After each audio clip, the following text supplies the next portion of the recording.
Bonjour chers financiers et bienvenue dans cette leçon où nous allons explorer le fameux EBITDA qui est très utilisé en finance d'entreprise.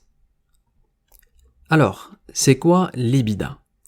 Eh bien, c'est simplement une métrique financière qui signifie Earnings Before Interest, Tax, Depreciation and Amortization.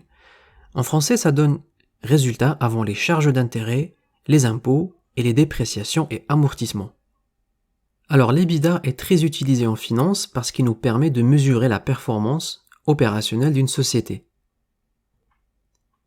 Il peut également être considéré par certains professionnels comme étant un indicateur des cash flows ou flux de trésorerie d'une société.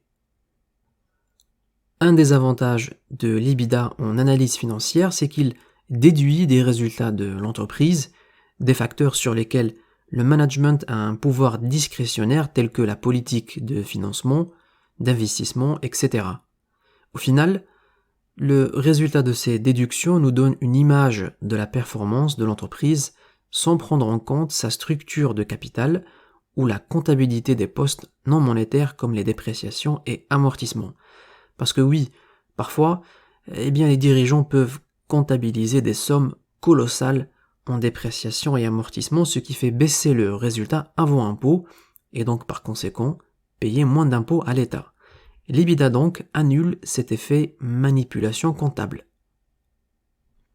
L'EBITDA est calculé en partant du dernier poste du compte de résultat, c'est-à-dire le résultat net. Vous rajoutez ensuite au résultat net les charges d'intérêt, l'IS de la société en question et puis les dépréciations et amortissements. Examinons maintenant un exemple concret d'une société cotée en bourse. Il s'agit de la société LVMH. Nous avons ici un extrait simplifié du compte de résultat de la société LVMH issu du rapport annuel de 2020. Au 31 décembre 2020, LVMH affichait un résultat net de 4,9 milliards d'euros. Le total des impôts versés cette année s'élève à 2,4 milliards d'euros. L'entreprise a payé un total de 570 millions d'euros de charges d'intérêt. Ensuite, vous avez peut-être remarqué que la société n'affiche aucune dotation aux amortissements et aux dépréciations sur son compte de résultat. Dans ce cas, et puisque c'est une société cotée en bourse, il suffit d'aller sur son tableau des flux de trésorerie, ou le cash flow statement en anglais, et vous y trouverez le montant des dotations comptabilisées au 31 décembre 2020. Donc l'EBITDA, c'est le résultat net, plus les charges d'intérêt, plus les impôts, plus les dépréciations et amortissements. Ce qui nous donne 13,87 milliards d'euros. Examinons maintenant quelques avantages et inconvénients de l'EBITDA. Certains analystes financiers considèrent l'EBITDA comme un équivalent des flux de trésorerie. Lorsque vous analysez plusieurs sociétés d'un secteur, vous analysez des structures de capital différentes.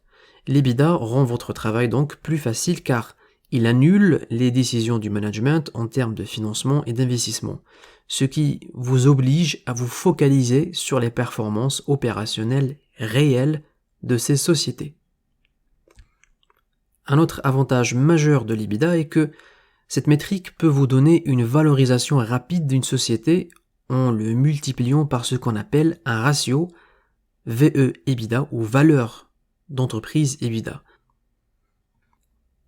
Un des inconvénients de l'EBITDA, c'est qu'il présente une société comme si elle n'a jamais payé des charges d'intérêt, d'impôts et qu'elle n'a jamais investi dans ses actifs. Il montre les actifs comme s'ils n'avaient jamais perdu leur valeur au fil du temps, ce qui bien sûr n'est pas vrai puisque tous les actifs se déprécient avec le temps.